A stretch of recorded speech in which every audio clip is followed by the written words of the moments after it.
Welcome to another episode of Diaspora Forum, where people of color speak for themselves and try to correct the erroneous narrative put out there in the media with intention to tarnish the collective image of people of color.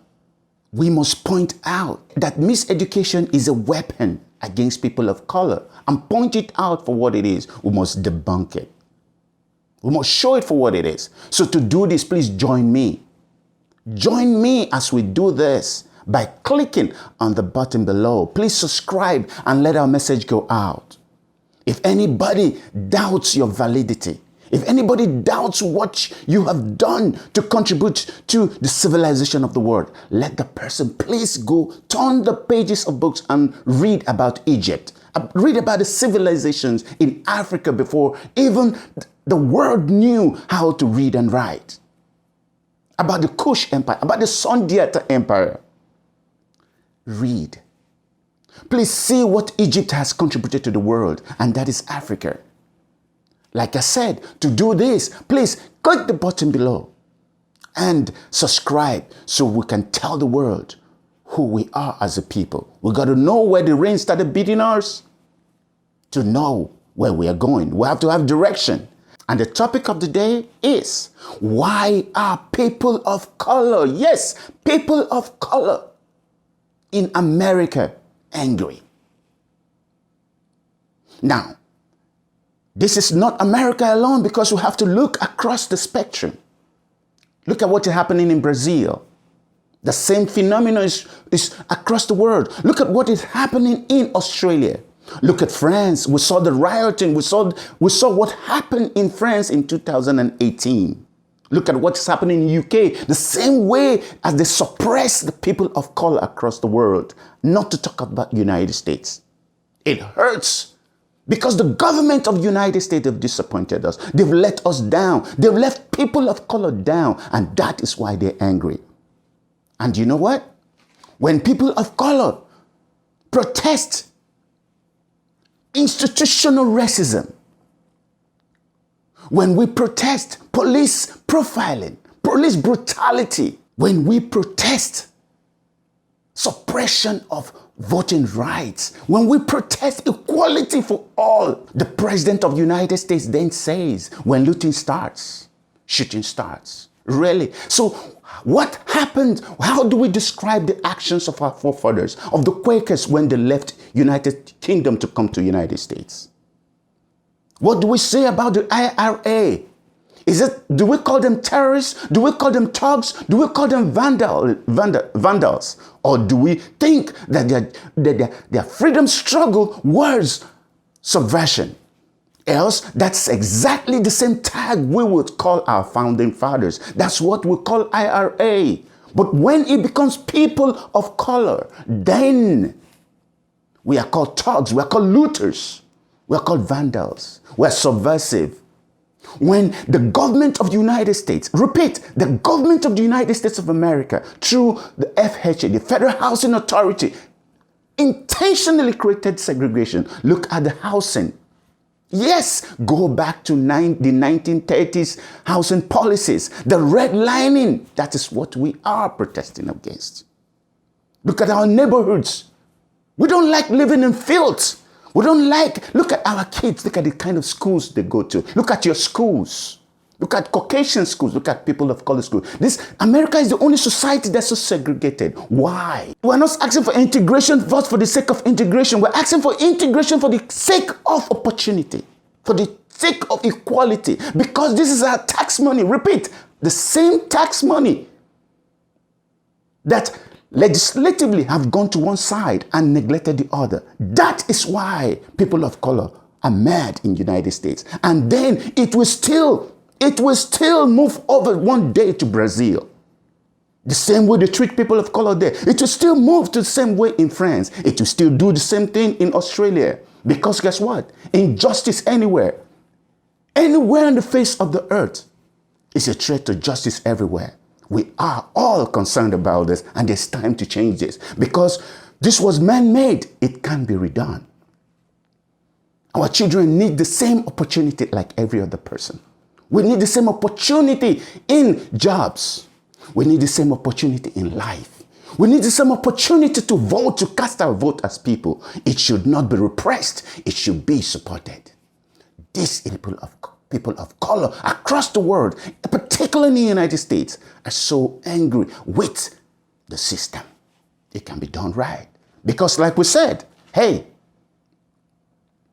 the arc of the moral universe is long, but certainly it bends towards justice, towards the truth. And we are asking for the truth. Enough of police brutality, enough of police profiling, enough. It's a systemic racism. It's police brutality. We understand the police even is part of us. The military that is sent against us is part of us. One day their eyes will open and they will realize, hey, guess what? It's the poor brutalizing the poor. Because the rich use the police to suppress the poor. This must stop. This is what and why people of color are so angry with the system. It can be redone. There's time for it. Thank you very much. Hey, like I said, this is a discussion. I look forward to hearing from you. Whatever you feel about it, please leave your comments behind. But above all, subscribe, click the button below, and let's continue the discussion. It's a pleasure talking to you. I look forward to hearing from you soonest. Thank you very much. We'll move to the next section, which is shout-outs. And the first person we mentioned today, we'll go to United Kingdom, London, and the first person is Professor Charles Egbu. Professor Charles Egbu was just appointed Vice Chancellor of Leeds Trinity University in UK. Professor Charles Egbu has over 25 years experience in higher education sector. He was a Pro-Vice Chancellor, Education and Experience at the University of East London, England, UK. He was recently appointed Vice Chancellor of Leeds Trinity University, London. Professor Egbu, we greet you. By the way, Professor Egbu is from Nigeria, is of Igbo extraction. The next person, please, again, in Nigeria, we'll go back to Nigeria, a native son from Anambra State. His name is Dr. Okey Anueylagu. He's a philanthropist, he's a business mogul, and he's an art collector. Dr. Okey Anueylagu comes from a long line of successful family in Awka, Anambra State. He has built and donated several schools. You can see it. Several school buildings in his community, Awka, and other parts of Nigeria. Again, this is a man who has succeeded and decided, guess what? He has to give it back to society. Even though he comes to the United States, it goes Canada, United Kingdom, he's a big businessman. But guess what? What he does, he decides to invest in education. We're grateful, Dr. K. Thank you very much. And then we'll go to United States. We'll come to United States from New Jersey. And we want to give a shout out to Fabiana Pierre-Louis. Oh my God. Again, we come back to this because this is a Haitian American. These are the kinds of people that the president said that they all have AIDS. They are all, he just casts aspersions on them. But look at what this lady is doing. Fabiana Pierre-Louis is 39-year-old Haitian American lawyer. On June 5th, 2020, she became the new Supreme Court judge in New Jersey. Ma'am, we're grateful and we greet you. We recognize you. And then for the fourth person, we're going to Ethiopia, Addis Ababa. And this goes to the Prime Minister, Abiy Ahmed. He's a reformer. He's a Nobel Peace Laureate. He's firefighting on many fronts. Just 18 months in office, he was awarded the 2019 Nobel Peace Prize. Whatever happens, he has changed Ethiopia forever. We all know what he's doing, and we see it, and we congratulate you. And hopefully, for the better. It does only history will be the judge of his legacy. And Mr. Ahmed, thank you very much. We all know what they say. Is there any good leader in Africa? Guess what? Please don't let us down. Please watch the Chinese. Watch what the Chinese, I repeat, watch what the Chinese are doing across Africa. We must call them out. They cannot buy up Africa. Be the beacon of Africa for us. If Nigeria fails, if all of other African leaders fails, please hold the beacon. You are a young man and we are proud of you. Please keep on doing what you're doing. And then for the fifth person, we'll come to Texas, United States. And this is kudos to Lieutenant J.G. Madeline Swegle. Oh, she is a U.S. Navy first known person of color, a female tactical aircraft pilot in its 110-year history. Lieutenant Swegle, completion of the tactical air training program paves the way for her to fly jets such as FA-18EF, Super Hornet, the Super Hornet and Joint Strike Fighters. We are very proud of you. It's unfortunate it took this long for we to have one of you, but this is what we have been fighting about the inequality in American society. But hey, we're grateful. I hope other girls will see it and see that the sky is not even their limit, but their imagination. Thank you very much. And quickly, I'm appealing, I repeat, we at Diaspora Forum are appealing to all people of color to support these politicians in across the United States, because they're fighting to get into various political positions. In person of in Miami, Dade, in Florida, Olanike, that's the color Nike Adebayo, she's fighting to be the judge here. Please vote for her. We want our own. Yes, because if we elect one of our own, they will actually speak for us and listen to us. And then number 2 is April Ademiluyi. April Ademiluyi is also fighting for jail in Prince George County. Please vote for her. And Ngozi Azubike, she's also, oh my God, I wish we have time to actually read about this lady. This was a homeless lady, and now she has risen through grit and struggle, and is fighting to be the judge at Ramsey County, Minnesota. And then Yinka Faleti, he is fighting to become, in Missouri, to become the Secretary of State there. Oh my God. Yinka, congratulations. We pray for you that it will all work out for you. And as well, Esther Agbaje in Minnesota also fighting in Minnesota State Representative District 59B. And Jude Ezeh. Jude Ezeh, he is fighting to get into New Milford City Council.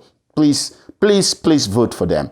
And then Okey Anueylagu is fighting to go into Washington, D.C. House of Reps in Ward 5. Please vote for them. We look forward to their victory, because guess what? When we have our own people here, then we'll have a voice. Until we have a seat in the table before, look, be it PTA, be it, look, from the lowest of the list to the first position in the land, we need our people there. Please vote for them. Vote for people of color, that'll get into those positions. Above all, please, we recognize the passing away of, may his soul rest in peace, John Lewis, who lived from 1940 to 2020.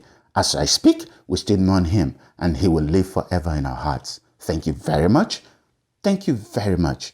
Please, I look forward to hearing from you. Emeka is my name.